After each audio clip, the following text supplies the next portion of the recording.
ভয়ঙ্কর কাণ্ড। মমতার বৈঠকে এলেন না জয়ী তৃণমূল প্রার্থীরা।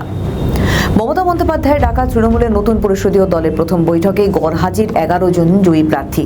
দলীয় সূত্রে খবর, মমতা তাঁদের এলাকায় থাকতে বললেও এই বেনজির গড়হাজিরা নিয়ে দলের অন্দরেই জোর জল্পনা শুরু হয়েছে।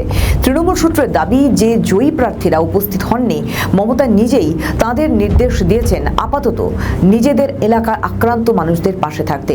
জোড়াফুলের অন্দরের খবর, বুধবার কালীঘাটের বৈঠকে অনুপস্থিত জয়ী প্রার্থীদের মধ্যে রয়েছেন বীরভূমের হাসানের কাজল শেখ, মুর্শিদাবাদের সাগরদিঘির বাইরন বিশ্বাস, ভরতপুরের মুস্তাফিজুর রহমান সুমন, উত্তর 24 পরগনার রামডাঙ্গার কাশেম সিদ্দিকী প্রমুখ। দলীয় নেতৃত্বের ব্যাখ্যা সত্ত্বেও মমতার উপস্থিতিতে নতুন পরিষদীয় দলের প্রথম সভায় 11 জন গড়হাজির থাকায় যে জয়ী প্রার্থীরা কালীঘাটের বৈঠকে উপস্থিত ছিলেন তাদের অনেকেই চমকে গিয়েছেন।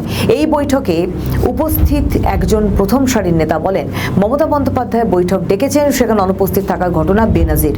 একমাত্র কাজল শেখের ক্ষেত্রে বলা হয়েছে, নানুরে রাজনৈতিক অশান্তির কারণে একজন মৃত্যু হওয়ায় তিনি আসতে পারেননি, কিন্তু বাকিরা কেন অনুপস্থিত তা স্পষ্ট বলা হয়নি। তেমনি এক জয়ী প্রার্থী বলেন, দলনেত্রীর ডাকা বৈঠকে এতজন অনুপস্থিত নিয়ে স্বাভাবিকভাবেই জল্পনা তৈরি হয়েছে। দূরের জেলা থেকে যারা এই বৈঠকে এসেছেন আপাতত তাদের কলকাতাতেই থাকতে বলা হয়েছে। এদিকে এক বৈঠকে তৃণমূল নেত্রী বলেছেন, দলের সঙ্গে যারা বিশ্বাসঘাতকতা করবেন তাদের দল থেকে বের করে দেওয়া হবে।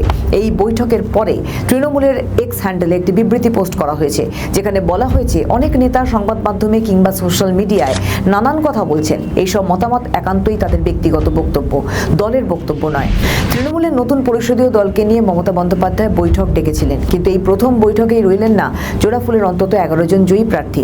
বিধানসভা নির্বাচনে দলের ভরাডুবির পরে দলনেত্রীর ডাকা বৈঠকে কেন উপস্থিত ছিলেন না 11 জন জয়ী প্রার্থী তা নিয়ে চলছে জোর জল্পনা।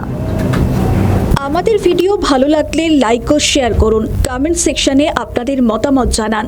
আরও ভিডিও পেতে আমাদের চ্যানেলটিকে সাবস্ক্রাইব করুন এবং প্রতি মুহূর্তে খবরের আপডেট পেতে প্রেস করুন বেল আইকন।